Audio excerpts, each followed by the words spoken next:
Hi everyone, I'm Amanda Marie of Smart Wellness and you're watching Stay Smaht.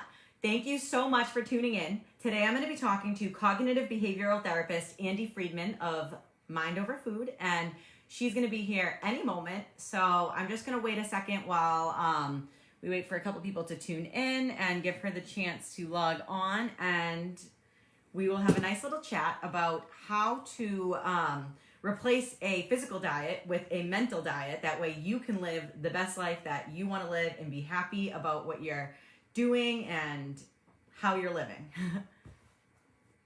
So we're just going to wait a moment. Here she is now. And then we'll go from there.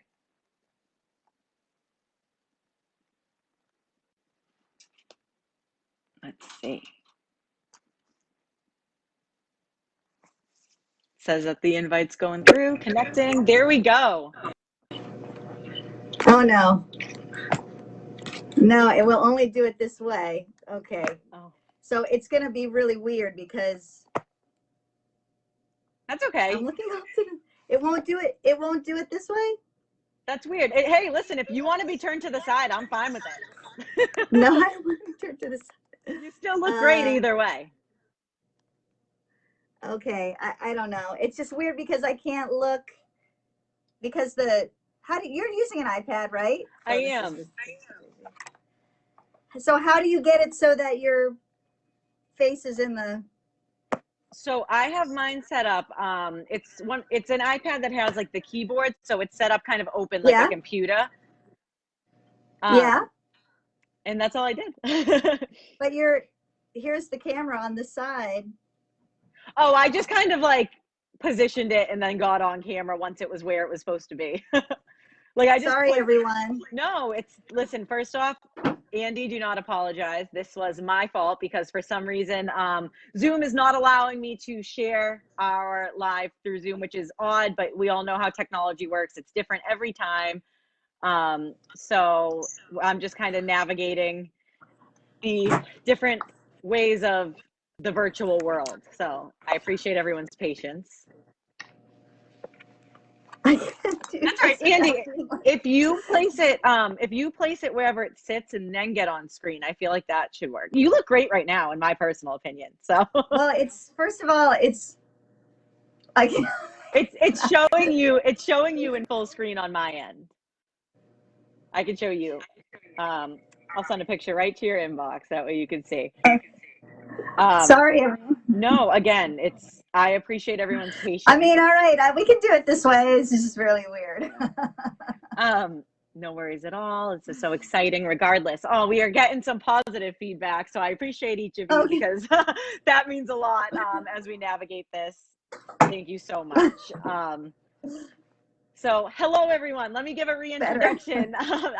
Again, like I said, you look great. Your hair looks phenomenal. I love it. Oh, okay, thanks. Of course. So I'm Amanda Marie of Smart Wellness, and you're watching Stay Smaht.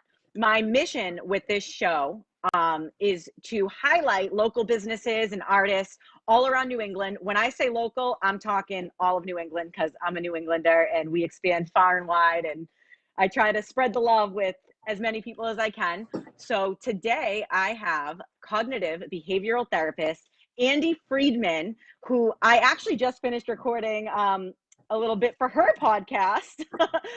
Which, could you tell us a little bit about it?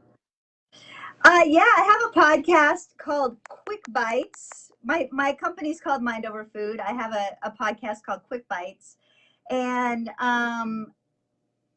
it's just usually little blurbs, little tips and tricks, like 3 to 5 minutes long, where you can learn about how to change your thinking about food and eating.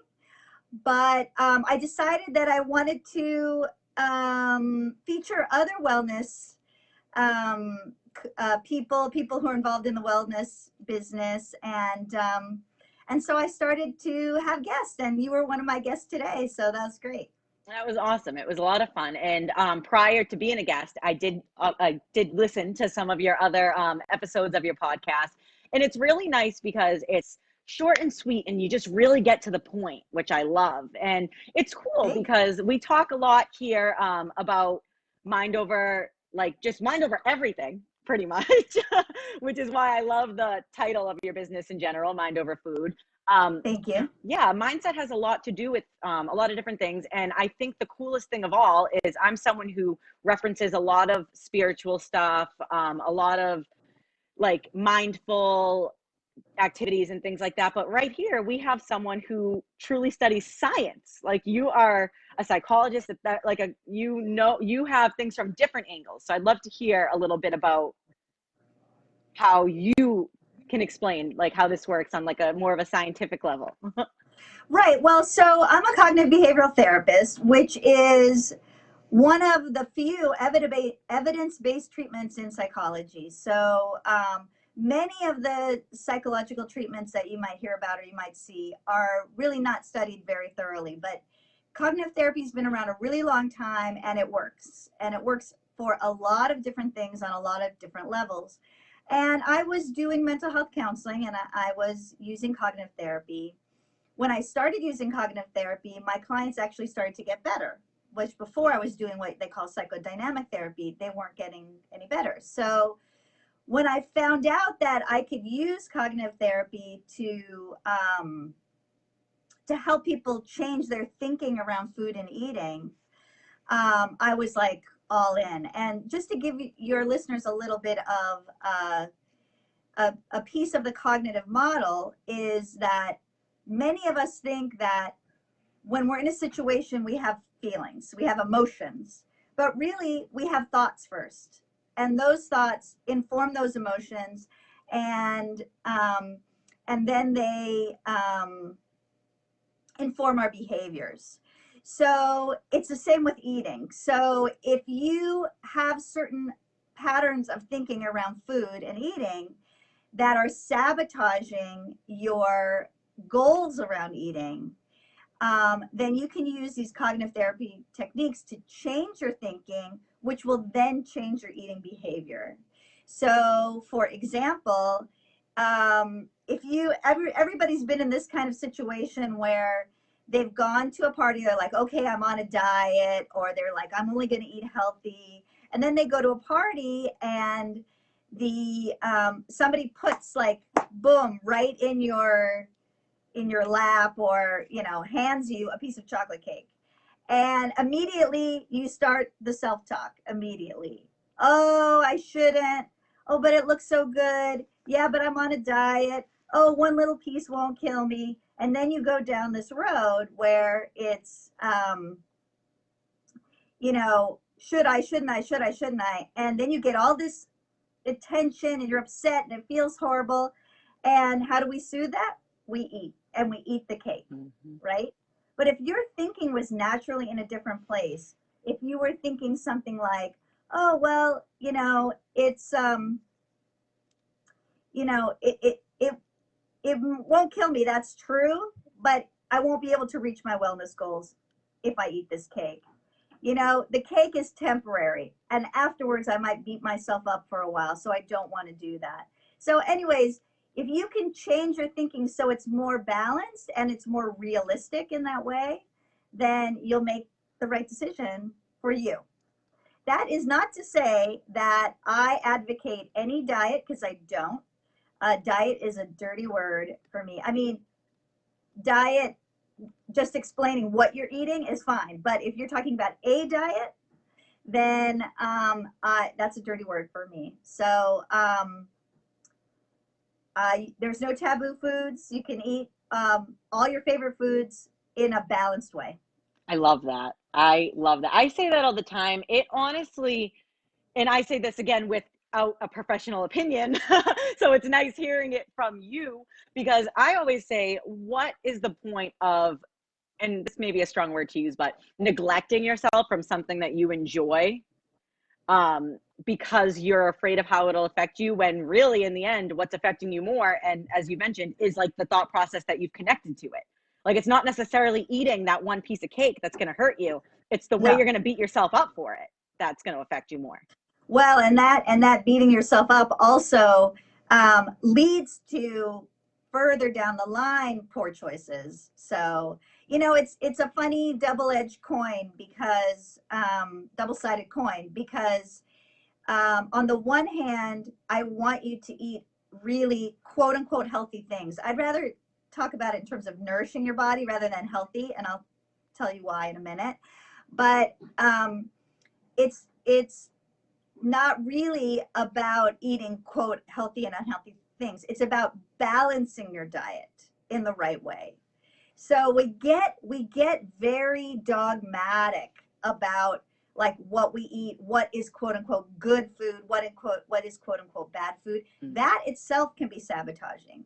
Now I don't want to get into like you might find that certain kind of way of eating works for you, and if it does, continue to do that. I'm all for it. But for most people, that's really hard. If it's restrictive, it's really hard, and it is bound to fail. And so I really want people to enjoy their eating, and I want them to find balance in their life. So I want to just put it right out there. There's no taboo foods. There's no such thing as healthy and unhealthy food. It's about your decisions. I love that. And I think that that's important, because what's the point of beating yourself up over a category of food that you enjoy when you can kind of Exactly. incorporate it in a healthy type of way? Yeah, exactly. So, yeah, I mean, you might not even realize you're having these thoughts. A lot of my clients talk about that they don't even realize that they're having these thoughts. And so it's really important to slow it down and listen to what you're saying to yourself. That is the tricky part. Once you get that down, then the other stuff kind of clicks in, you know. It makes sense. And I mean, the thing is, like, kind of like what you were saying, and we've chatted about this a little bit before. When you start, the thing is, thoughts can become consuming. So if you're sitting here and Right. you're like, oh my gosh, I want a cookie so bad, but I can't have a cookie. And Right. you sit there and you don't have that cookie, chances are you're going to be thinking about it for a long time. And you're going to start negatively thinking about like the effects of how badly, like you're gonna start negatively thinking about how badly you want that cookie, and it could consume you. It can, and it's no way to live, you know? Yeah. It's really not. I mean, a cookie is just a cookie. It's not, it, the minute you say a cookie is unhealthy, the minute you say you can't have that cookie is the minute you give that cookie power over you. Yeah. And it's just a cookie. It's just a cookie. But I have all kinds of cool, like little tips and tricks of how to deal with. If cookies are your downfall, I can help you deal with, you know, how to deal with that cookie, you know. That's cool. I like that, because I think one of the other things that happen too is it's all about like you said, there's so many different things that you can try. It all comes down to the whole mind over matter type of mindset. And I feel like when I talk about manifestation, that actually has a big part of this, because I'm the type of person who will genuinely be like, I can eat what I want and it's okay. And the thing is, obviously, that there's a lot of different things that go along with that. Like, that doesn't necessarily mean it's okay to just eat anything I want at any time and like indulge and like stuff my face Yeah. with like any food that comes across my path. However, it at least makes me not want to kick myself in the butt for not eating a salad, which I love So salad, but yeah, you bring up a really good point. Beating ourselves up is actually sabotaging our health goals, because it's a sabotage in terms of our choices, because then you feel like, oh, I'm a failure, right? The minute you get into that mindset, then you're just going to go, oh, screw it. I call it the screw it principle. It's like the minute you put one cookie in your mouth and you're not being quote unquote good, then you're like, oh, screw it, you know? And then it really does, one cookie can really become, you know, a lifestyle. and If you that's beat yourself up. depending And on it the doesn't work. mindset.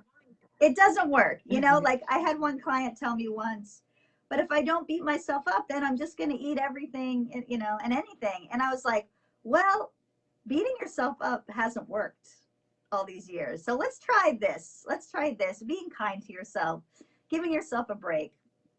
and also it's vocabulary around food and eating is so important.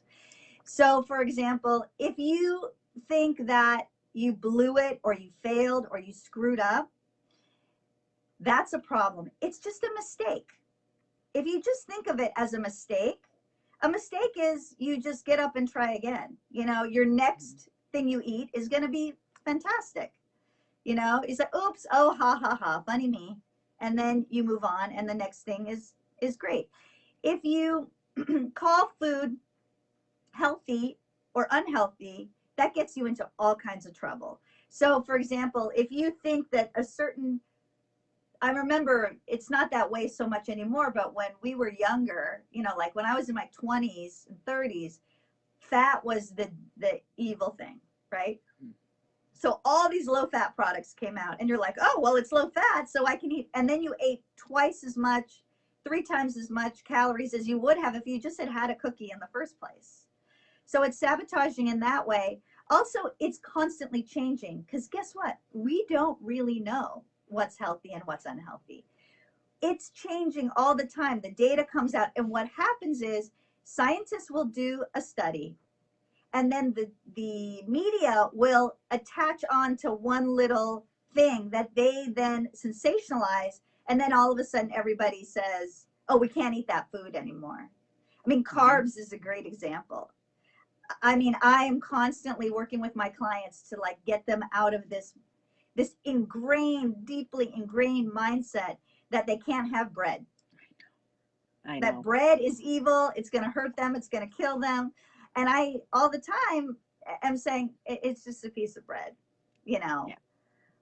So, and then it, you know, it's fat. Now it's carbs. Then it's paleo. Then it's, you know, processed meat, unprocessed meat, red meat. It doesn't matter. It causes us to eat other foods that we deem healthy that's out of balance too. That makes sense. And it's interesting. Yeah. Like, I mean, I'm Italian. So like when people tell me I need to cut out carbs or dairy, I'm like, yeah, try again. It's not possible. I'm like, no, and that you bring up such a great point that food is very cultural and it's very social. And if you take away people's like attachment to their culture through food, that is a really sad way to live. And that's why so many people are unsuccessful. You know, a lot of, you know, Central and South American food is a lot of beans and rice and stuff like that. If you all of a sudden say rice is bad, I mean, I mean, imagine saying to like Chinese or Indian people that they can't have rice. I mean, that's just devastating. And it's not true. It's not true. Yeah, no, I'm completely, and that's the thing. Like, I feel like, and like I said, and don't get me wrong, I understand there are some things that some people can't eat, or like there may be some, like you may be able to see that certain foods can affect people in different ways, but like we have this overall thing being put out here where people think that it means like everything is just bad, like eat only like this on this list of food. And we actually have a comment from someone who Great. actually is a nurse. So this is coming from a professional opinion. Perfect. And it says, I'm seeing a huge increase in eating disorders in our young adolescents. I'm trying to educate myself to help support these kiddos who are in the hospital, struggling to learn behaviors to adequately nourish their bodies to a safe state.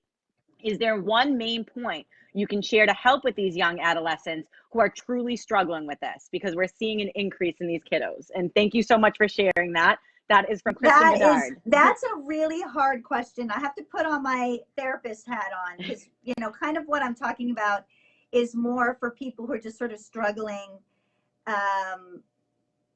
you know, with making eating choices, not really dealing with an eating disorder, which is a very serious condition. It's a very hard condition to treat. But, you know, putting my therapist hat on, eating disorders, and of course they're varied, right? You can have people who are not eating, or you can have people who are binge eating. And there's a lot of body image stuff connected with that.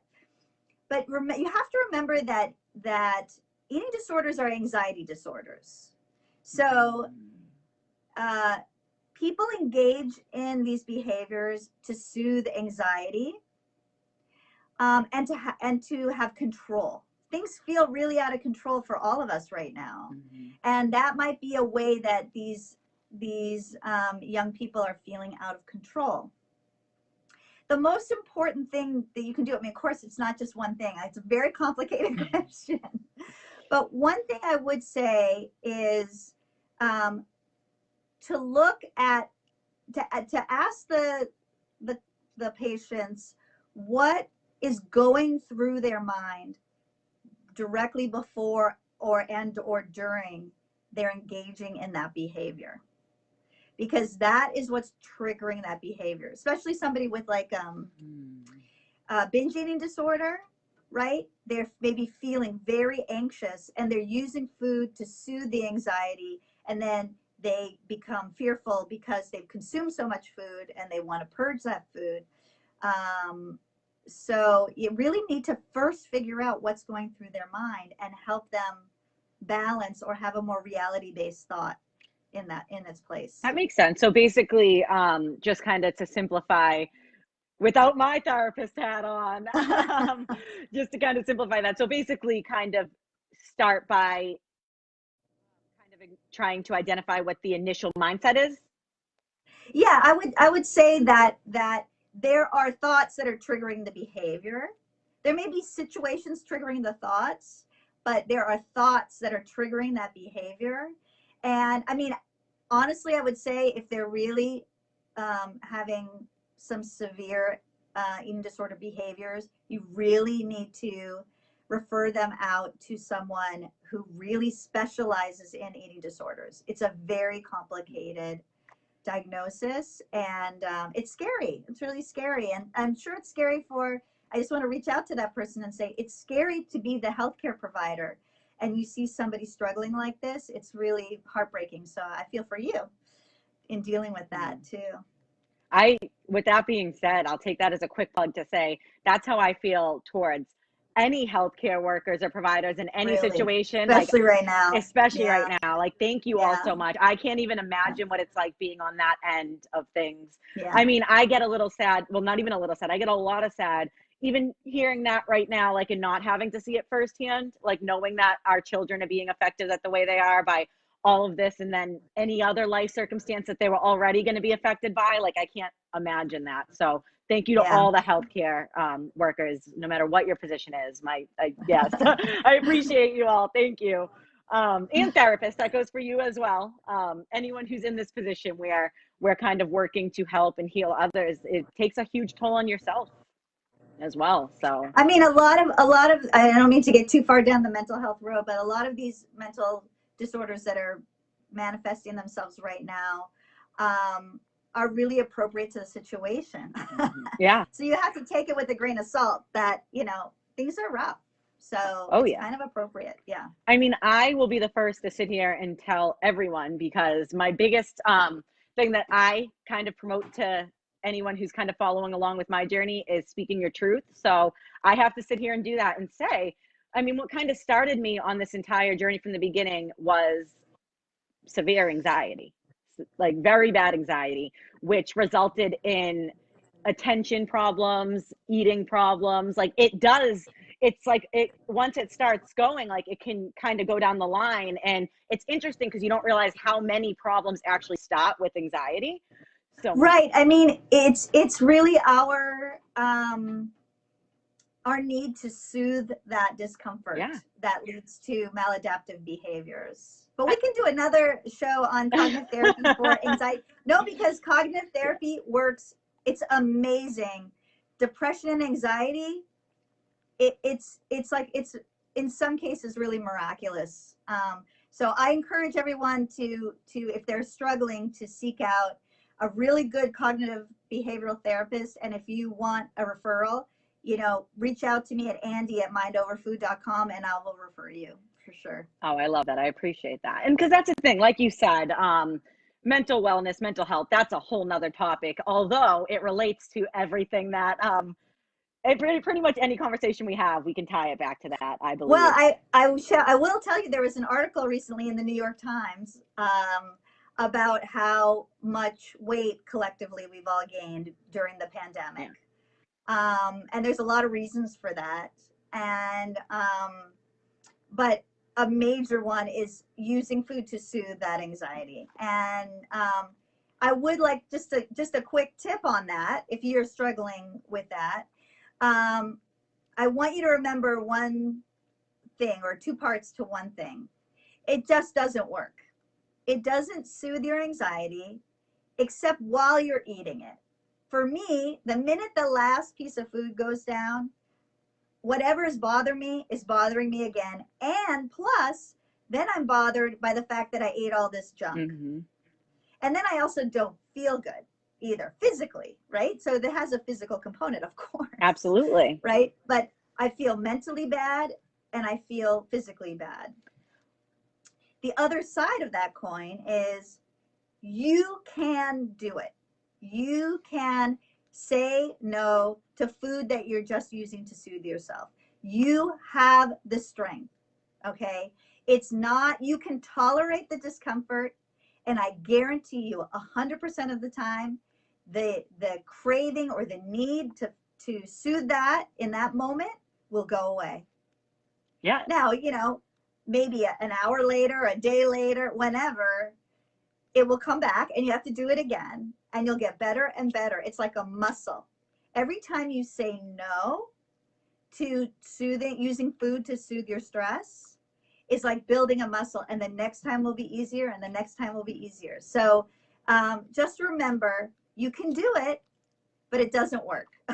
So how do you suggest, because it's interesting you say that, because again, back to personal experience, like I have a tendency to sometimes do that. I mean, we talk about, like people talk about substance abuse when people are like going through something mentally, but like it's very rare that we talk about food abuse, because I'll tell you, I am the first person to, when it's really bad, the first thing I want to do is sit down, not do anything, and just snack and pick and keep going. Who doesn't? Right? Like, and I'll go from one thing. And like you said, though, it's interesting because when you think about it and you think about the way the mindset works and how the feelings will come back once the food is done being consumed, that's what makes me grab the next snack when I'm in that mindset. Exactly. No, it's a spiral, it's a spiral. How do you suggest not letting the whole saying no, like how do you not say no? How do you say no to kind of the over abuse of it versus saying yes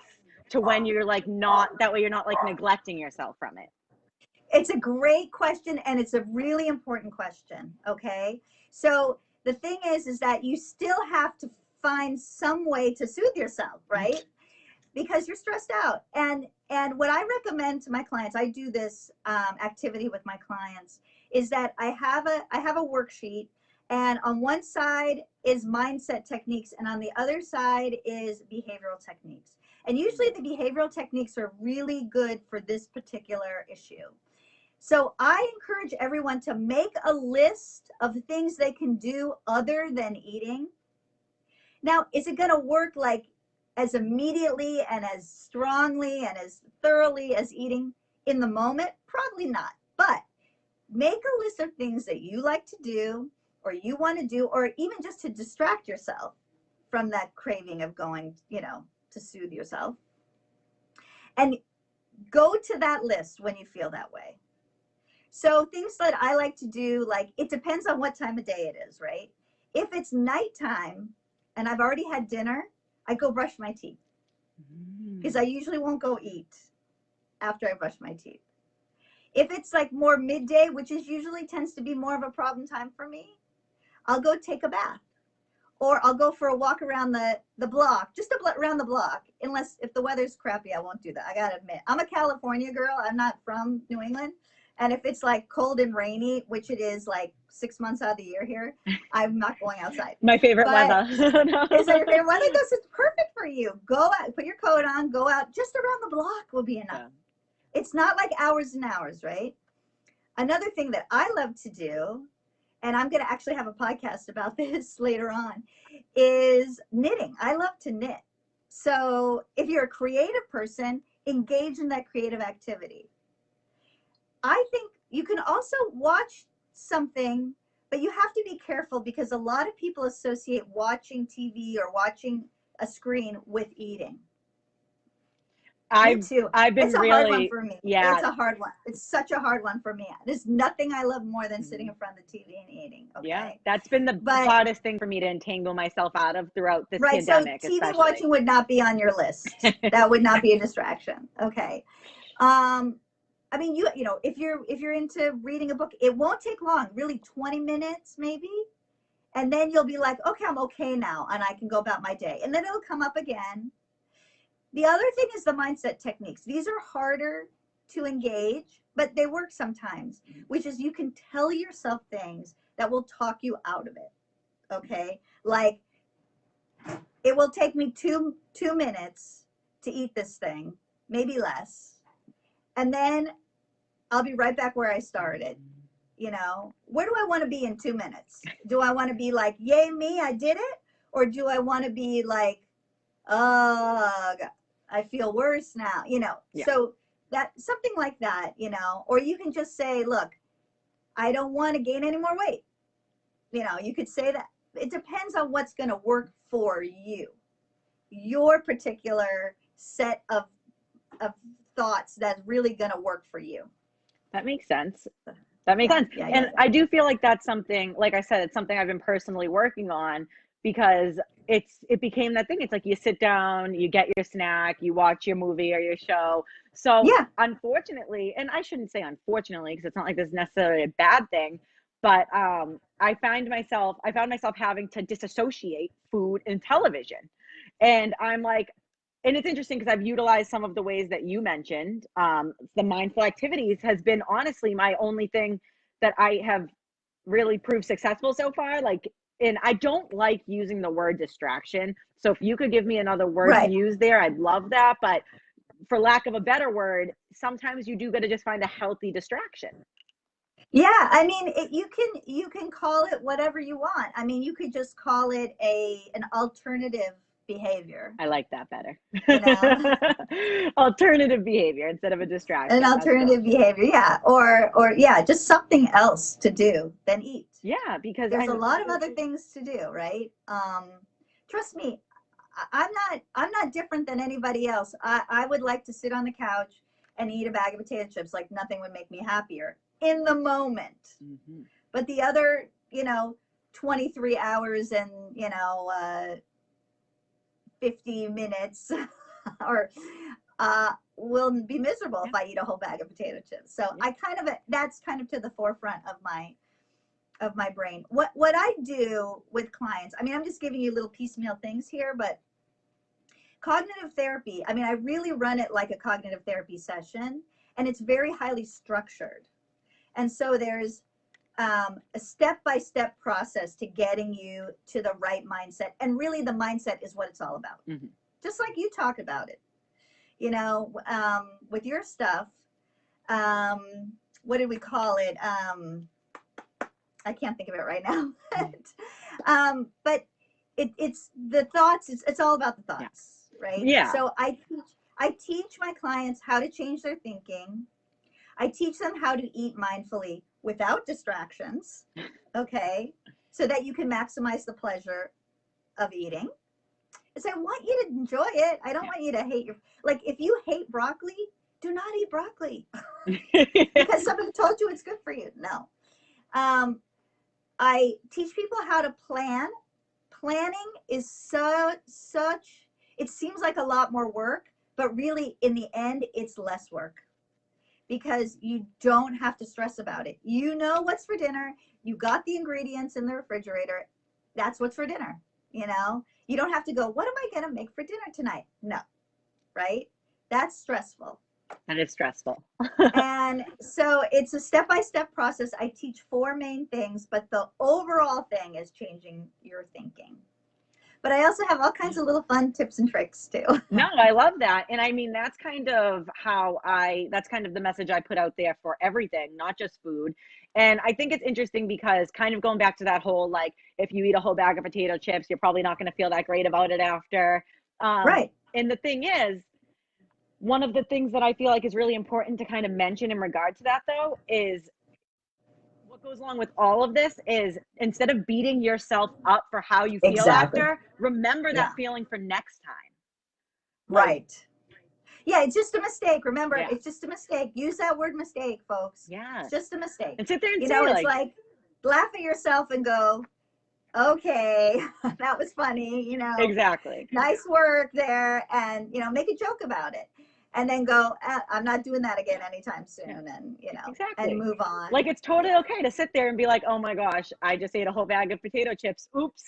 Probably won't do that Oops. again, because like Oops. Yeah. maybe Oops. not. And you know what? Maybe you will do it again. And again, don't beat yourself up for it that time either. Right. It's a That's work in right. progress. That's right. That's why I say this work is two sides of the same coin. I'm telling you, I'm showing you how to make the nourishing decision more often than not. That's the goal, because you do want to maximize your health. That's important. If you ate a bag of potato chips every day, it might start to have negative consequences, which you can remind yourself, right? But also not to beat yourself up when you make a mistake. When you slip up, don't beat yourself up. You know, it doesn't help. It makes things harder and worse, and it makes you feel bad, and it stresses you out. And how do we soothe that stress? Oh, by eating a bunch of junk. So, you know, and I do want to also tell your listeners, you know, when I say balance, what do I mean? What do I mean by that? So getting back to your question of science, there's a lot of nutrition information out there. Some of it's very preliminary, some of it is not well supported, and some of it is just people trying to make money off of eat this way, don't eat that way, follow me, I'll influence you, I'll tell you how to eat the right way, take these products, these supplements. So be really careful, okay? When I say balance, the only thing we do know for sure is that a majority of our diet should be fruits and vegetables. It should be plant-based, and a majority of it should be fruits and vegetables. You should eat the right amount of protein for your height and weight and your activity level. And you should eat grains in moderation as well, and try to go for whole grains, but they don't have to be whole grains, right? So I use this thing called the Healthy Plate, and it's based off the healthyplate.gov. You can go to Healthy Plate, My Healthy Plate. Is it My Healthy Plate or myplate.gov? And you could see that instead of the food pyramid, you know, we have the plate. And mine's a little simpler, but fill half your plate with fruits and vegetables, a quarter of your plate with protein, more if you're a very active person, and a quarter of your plate with grain. That's balance. So you don't need to know eat these foods, don't eat these foods. You don't need to know have a specific diet. All you need to know is that how am I going to fill my plate in a balanced way? And if that means today you're going to have fettuccine, that's okay. You just don't want a whole plate of fettuccine. You want to eat fettuccine in the right proportion. You know, have a big salad with it and have some roasted vegetables with it, and then have some nice protein. It could be plant-based protein, beans, nuts, seeds, soy, you know, whatever you love, and make sure it's enough, and enjoy. Manja. I mean, I think it goes for. So it's the same thing, you know. Yeah, So no, I love it's the same that. thing. It's like, what? I can't have kugel? Of course I'm gonna have some kugel. Of course I am. You know. I think it just goes for just like everything. I mean, I'm sure this is probably the millionth time you're gonna hear this sentence. You ready? Anything is okay in moderation to an extent. Right. Like, obviously, I shouldn't say the word anything, because I'm not saying like, obviously there are some things that we know aren't the best for you, but for the most part, most things are okay for you as long as it's in moderation. Well, I would just say, I would even go further and say it's in balance. So I want to make sure I get this out, because we talked about cookies. Yeah. And I want to give your listeners, your viewers, a a little tip about cookies, okay? Because two things you can do and have quote unquote guilt-free. I don't even like to use that word guilt, but I know a lot of people like it. So guilt-free cookie eating, okay? One is plan for it. Try not to eat it spontaneously. So you could say, all right, here's my week. I'm going to have cookies for my snack 2 times this week, let's say, or 3 times this week. It's fine. Then what I do is I make a batch of cookies. Chocolate chip, okay, it has to be chocolate chip. I love, or oatmeal chocolate chip, you know. I mean, let's be serious. You got to have the cookie that you want. If it's snickerdoodles for you, fine. Make a batch. Roll the cookies into the dough into cookie size balls.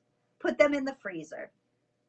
The day that you're going to have cookies, take the dough out, defrost it, and make yourself 2 fresh baked cookies. Now, that is 100 times better than going to the store and buying a bag of Oreos, having them calling you from you know, they're easy to eat. You could eat 1 million of them and not know it, and they're not that good. Yeah, Let's I not get eat that. any more food that's not that good. Let's eat only delicious food, okay, folks? So do that. What's better? You have let's say it makes 3 dozen cookies. How many? You make yourself 2 each time. How many days of fresh baked cookies hot out of your oven are you going to have without any worry about it? Just love it, enjoy it, savor it.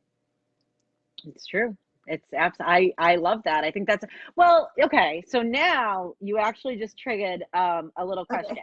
So this is coming from a parental mindset, which I know Okay. you're a parent, you had mentioned. So I feel like you'll be able to On the weigh way in on out, this. on the way out. Right? So basically, here's my thing. How do you go about still giving your kids the snacks and foods that they may enjoy? And because one of the biggest things that I find is, like you just mentioned, the bag of Oreos is sitting there. Now you really want an Oreo. The bag of chips is there. You really Right. want the chips. It's like calling your name. It's Exactly. right there. So like, obviously Exactly. you don't want to just like take it all out of the house and not allow your kids to be kids and have snacks. So like, do we have any ways around that? Yeah, you know what? I think, you know, I do think that your shopping trip should be pretty mostly nourishing food with, you know, 1 or 2 things that you might consider a snack food that doesn't have it's not nutrient dense. It's just for pleasure only. It's not for nourishing your body. But like I said, think about it this way. Let's take the cookie example, right? Here you have, instead of buying a bag of Oreos, okay, or having a bag of potato chips or whatever,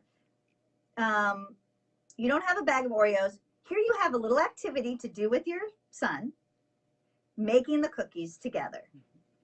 And you're going to say, and I'm going to have 2, and you're going to have 2. And then, you know, for a kid, you might even do 2 a day. That's okay, you know, if you want to spread it out every other day or whatever. But, you know, we used to have milk and cookies when we were kids at snack time, right? And then every time you want those cookies, 2. We're going to take out 2 and we're going to bake 2. That is so fun. Now he sees where cookies come from. All right. They That's don't true. come from the grocery store, right? Somebody has to, at least in a factory, make them. But now you're doing that together. He's learned how to make cookies. It's a fun COVID activity. What a fun activity, right? To make cookies. And then you have the fruits of your labor. So it's more than just the cookies. The cookies are just the you know, the cherry on top, if you will. Absolutely. And it's interesting because you made a great point, because I think, I mean, now a lot of us have more time than we've ever had before. And I think one of the biggest issues when it comes to indulging in snacks that we may not have otherwise chosen it's a lot of times it has to do with like the time constraint. Like, oh, I'm rushing to class or I'm rushing to work. Let me just grab this because it's easy. Let me pick this up at the store on the way. So like, I can see obviously how planning, it makes a huge difference in that. Huge. Oh no, totally huge difference. Incredible difference. And also, I think that example works with bread too. I like Now, that. if you're willing to go to the effort, if you want it so bad that you're willing to make it, then you should have it. That And is you can do French fries. a really Right? French fries great. are a big ordeal. So it's not like going to the fast food restaurant and picking some up. If you really want French fries, and they'd be a million times better too. You know, I mean, it's Hanukkah right now, so I'm making. This is the only time of year I make potato pancakes, latkes, for those in the know. Nice. Happy Hanukkah. Thank you. And it's an ordeal. And you make them once a year, and they're fried. Everything's fried for Hanukkah. You have donuts, and but I make everything from scratch. That's awesome. Right. So, but it's worth it. It's worth it. Make it worth it. You know, that is a pretty incredible. I've honestly, like, a lot of the stuff we're chatting about are things that I try to implement already. And I think that that is one thing I haven't actually really thought of. The idea of, like, if you want something bad enough to make it, then go ahead and make it and have it, because that's a whole nother process you're adding on. So obviously, if you're willing to do that, then of course, like, you deserve to have whatever it is you're making. And I'm not saying you don't deserve it if you didn't make it, of course, but it's so great for kids too, because kids, it's so fun for them, you know, and it really shows them it's hard work. Yeah, it's work, you know. Yeah, absolutely. Wow, I love that. And right now, I mean, it's always good to fill in some extra, like, activities and anything that we can do right now. Like, I mean, people have been, the first thing to go off the shelves, like in March and April, was the flour. Yeah, everybody started baking like crazy, you know. And then if you bake a loaf of bread, that's hard work. You're not going to just, like, eat slice after slice after slice. You're going to, like, want to space that out a bit and savor it, like, and savor it and share it, you know. So it's something to be so proud of. It's like, not only, and it's great, like, when you say that too, because, like, I know, like I said, carbs, it's just not in my future. It's not in the cards for me to cut that out of my life. It's everything I eat, right? Like, and so the thing is, like, I'm sitting here, like, now you got me all excited. I'm, like, imagining myself making pasta with my son and things that I haven't really thought of doing. Right, you could make pasta, exactly. Yeah. So I'm sorry that this space, I can go into another room, but this space is about to be taken up by my son. He has band class. Oh, that's okay. So maybe we can end it here if you want, or I can take it into another room. But no, I think we were actually pretty much right at that point anyway. I was honestly just going to kind of ask you to give us a little quick where to find you on any of your platforms. Great. Yeah, so my website is mindoverfood.com. Just one word, mindoverfood.com. And you can email me at andy@mindoverfood.com. I also have a Facebook page, which is Mind Over Food Training. And I really encourage everybody to, like, check out my podcast, which is called Quick Bites by Mind Over Food.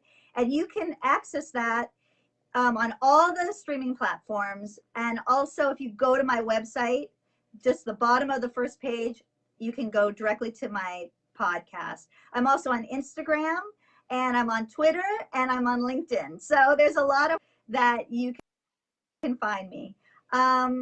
So yeah, please reach out to me if you have any questions. Also, if you have mental health questions, I'm happy to answer those as well. So. Awesome. Thank you so much for joining us. It's been great Amanda. talking to you. So again, everybody, this is Andi Freedman of Mind Over Food. This has been an awesome conversation. Thank you so much, Andi.